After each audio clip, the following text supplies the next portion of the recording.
जय हिंद फ्रेंड्स, आप सभी लोगों का स्वागत है ऑल एग्ज़ाम बूस्ट में। तो देखिए, आज हम प्रश्न पढ़ रहे हैं ना, जो ग्रुप डी में दिसंबर माह में आप लोग एग्ज़ाम जो हुआ था, कंडक्ट कराया गया था, उसी में से पेपर नंबर ये लगभग 20 का पेपर है, ठीक है ना। तो इसको आप लोग यहाँ पे साइंस कराएंगे, तो साइंस में देख लीजिएगा कैसा कैसा क्वेश्चन आया था, उससे अकॉर्डिंग आप तैयारी कीजिएगा। देखिए क्वेश्चन 1, देखिए निम्नलिखित में से कौन सी ग्रंथि मनुष्य में वृद्धि हार्मोन स्राव करती है। तो वृद्धि हार्मोन बोलेगा ना, यहाँ पे पीयूष ग्रंथि हो जाएगा, ऑप्शन नंबर डी हो जाएगा। चलिए नेक्स्ट क्वेश्चन देखते हैं फ्रेंड्स। यहाँ पे अगला क्वेश्चन देखते हैं। देखिए इसमें है ना, और किस कार्बनिक यौगिक में जो प्रकार्यात्मक समूह जो प्राथमिक भूमिका क्या होता है। तो इसका ऑप्शन नंबर डी हो जाएगा। यौगिक के अविलक्षित रासायनिक गुणधर्म मतलब कि गुणधर्म का मतलब आदान प्रदान करना होता है।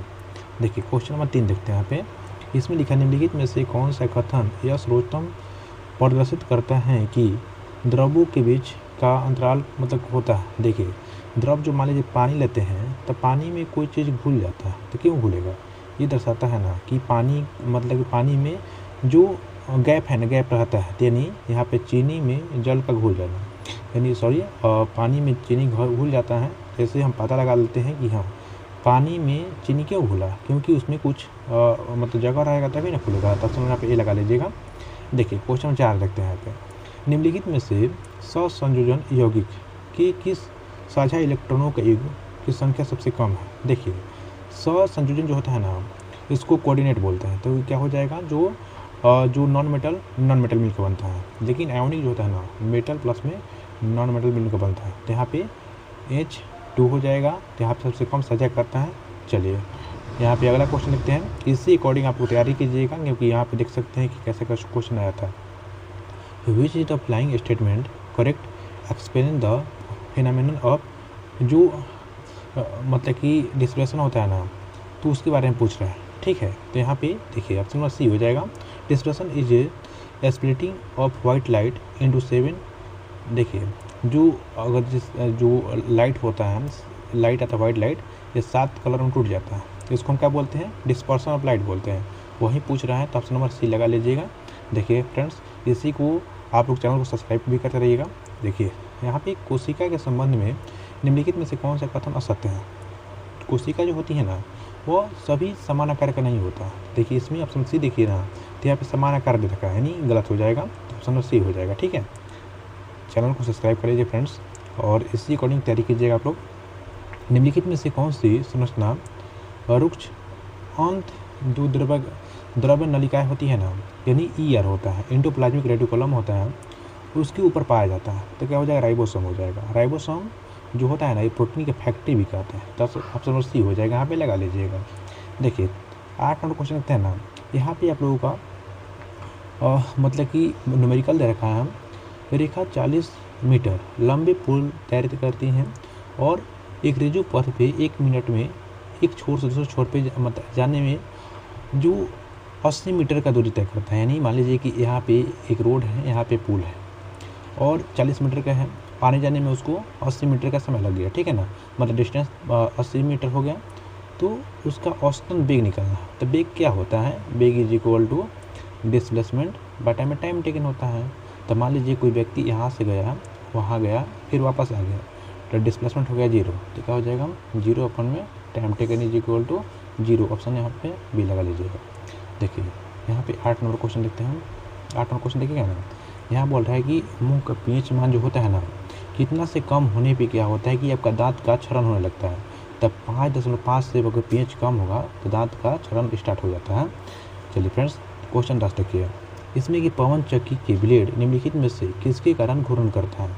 तो पवन चक्की का ब्लेड जो होता है ना, पवन की गतिज ऊर्जा के कारण यहाँ पे गति करता है। देखिए चलिए यहाँ पे क्वेश्चन 11 देखते हैं। क्लोर क्षार अभिक्रिया में एनोड का क्या मतलब क्या बदलता है। देखिए क्लोर क्षार अभिक्रिया में क्या होता है कि जैसे मान लीजिए कि क्या होता है, NaCl लेते हैं, NaCl आप प्लस में यहाँ पे H2O करते हैं, ठीक है, और यहाँ पे इलेक्ट्रिसिटी देंगे ना, तो यहाँ पे टूट करके NaOH आ जाता है, प्लस में Cl आ जाता है। तो Cl क्या होता है, एनोड होता है। तो यहाँ पे कोल्ड ड्रिंक जो गैस हो जाएगा, तो ऑप्शन नंबर डी लगा लीजिएगा, ठीक है फ्रेंड्स। कोई भी डाउट हो तो कमेंट जरूर कीजिएगा। 12 नंबर क्वेश्चन देखते हैं। ब्रह्म निषेचन निम्नलिखित में से किस जो प्राणी में पाया जाता है? ब्राउन निषेचन होता है ना, मछली में पाया जाता है। क्वेश्चन 13 देखते हैं, निम्नलिखित में से कौन सा कथन पारंपरिक विद्युत धारा की दिशा का वर्णन करता है? देखिए, जो सेल में धनात्मक टर्मिनल से ऋणात्मक, यानी जो धारा होता है ना, धारा जो होता है पॉजिटिव टर्मिनल से निगेटिव की ओर जाता है, पॉजिटिव से निगेटिव की ओर। लेकिन इलेक्ट्रॉन बोलता है, यहाँ पे इलेक्ट्रॉन बोलता है तो निगेटिव से पॉजिटिव की ओर जाता है इलेक्ट्रॉन, लेकिन यहाँ पे बोल रहा है कि धारा पॉजिटिव से निगेटिव जाता है, ध्यान रखिएगा। ठीक है फ्रेंड्स, चलिए नेक्स्ट क्वेश्चन देखते हैं।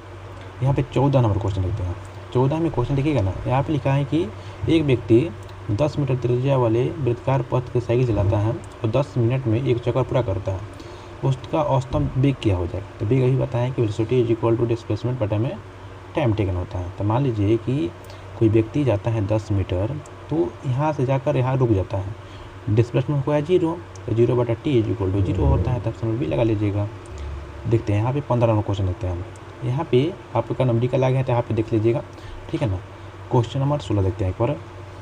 देखिए यहाँ पे कि प्रतिरोध 8 ओम वाले चालक तार के दोनों सिर पे जो 6 वोल्ट का विभवांतर लगाया गया है, ये तार का प्रवाहित धारा कितना हो जाएगा? 2 एम्पियर है। तो यहाँ पे जो आर का मान क्या हो जाएगा? देखिए, तो आप लोग पढ़े होंगे V is equal to IR होता है, तो V कितना दे रखा है वोल्टेज? तो वोल्टेज इज इक्वल टू 6 दे रखा है, तो 6 इज इक्वल टू I कितना दे रखा है? I is equal 2 ampere into R दे रखा है, तो यहाँ पे 3 R इज इक्वल टू 3 ओम हो जाएगा। यहाँ पे आप समझ सी लगा लीजिएगा। देखिए क्वेश्चन नंबर यहाँ पे 17 देखते हैं।